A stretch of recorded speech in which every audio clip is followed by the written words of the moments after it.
আসসালামু আলাইকুম। রাইসাগ্রোর পক্ষ থেকে সবাইকে স্বাগতম।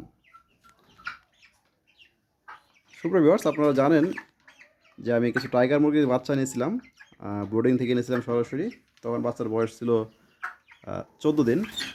আজকে এই বাচ্চাগুলোর বয়স হলো গিয়ে আপনার 37 দিন। আমি শুধু বাচ্চাকে ফিড খেতে দিয়েছি, তাছাড়া অন্য কিছু খেতে দিইনি। আর এগুলো গ্রোথ ঠিক আছে কিনা আপনাদের অভিজ্ঞ আছেন একটু জানান।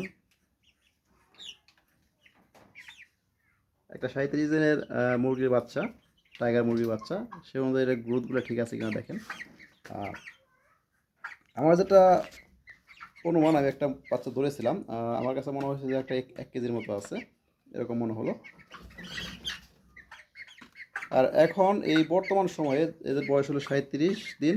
তো এই সময় এদের কী ওষুধ খাওয়াতে হবে বা কোনো ভ্যাকসিন দিতে হবে কি না, যারা একটু অভিজ্ঞ আছেন আমার একটু জানাবেন।